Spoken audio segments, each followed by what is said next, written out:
Welcome friends, গতকাল ভোটের ফলাফলের পরে সেই ভোটের সরকারি কর্মীদের ভূমিকা কতটা এবং তাদের যে দাবি দেওয়া সেই নিয়ে কিন্তু শুরু হয়েছে বিশ্লেষণ। আর দেখুন, আজকে মিডিয়ায় একটি গুরুত্বপূর্ণ রিপোর্ট উঠে এসেছে, সেই জন্য শেয়ার করলাম। অবশ্যই ভিডিওটি শেয়ার করবেন, চ্যানেলগুলো সাবস্ক্রাইব করবেন। সরকারি কর্মচারীদের সিংহভাগ সমর্থন পদ্মে। চলে আসুন কী বলা হচ্ছে এখানে দেখুন। বেলা বাড়তে ফলাফল বেরোতে দেখা গেল সরকারি কর্মচারীদের সিংহভাগের সমর্থন গেল গেরুয়া শিবিরে। ডিএ নিয়ে সরকারি কর্মচারীদের ক্ষোভ ছিল দীর্ঘদিনের, তা গড়িয়েছিল আদালত পর্যন্ত।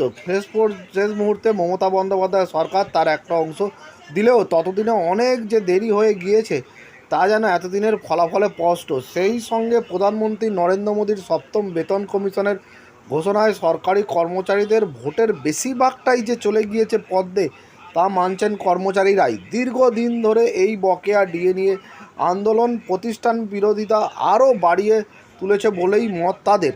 সংগ্রামী যৌথ মঞ্চের আহ্বায়ক ভাস্কর ঘোষ বলেন, সরকারি কর্মচারীদের সঙ্গে লড়াই করে কেউ টিকতে পারেনি।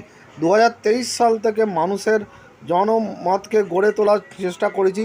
সবাই স্বীকার করবেন, রাজ্যের এই পালা বদলে সরকারি যৌথ মঞ্চের বড় ভূমিকা আছে। সরকারি কর্মচারী পরিষদের সভাপতি দেবাশিস শীল বলেন, বিজেপির জয় আসলে জনতার জয়। এই জনতার সাথে শিক্ষক, কর্মচারী, পেনশনভোগী তাদের পরিবার সামিল হয়েছেন। পোস্টাল ব্যালটে দিকে দিকে বিজেপির প্রার্থীদের জয়লাভ সে কথাই প্রমাণ করে। এবারের বিধানসভা নির্বাচনে প্রধান ইস্যুগুলোর মধ্যে ডিএ বঞ্চনা অন্যতম ছিল। আমাদের সংগঠনের তরফে রাজ্যবাসীদের অভিনন্দন জানাই। পাশাপাশি আমরা আশাবাদী বিজেপির নেতৃত্বে পরিচালিত সরকার আগামী দিনে ডিএ বঞ্চনার অবসান ঘটিয়ে সুষ্ঠু ও স্বচ্ছ প্রশাসনের দৃষ্টান্ত স্থাপন করবেন। তাহলে দেখলেন সরকারি কর্মীদের ভূমিকা কতটা এই জয় একটা রিপোর্টে উঠে এসেছে। এছাড়া সরকারি কর্মীদের যে দাবি দাওয়া সেইগুলো নিয়েও শুরু হয়েছে বিশ্লেষণ।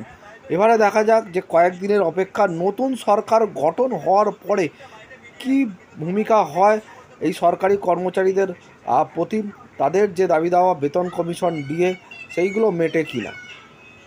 ধন্যবাদ।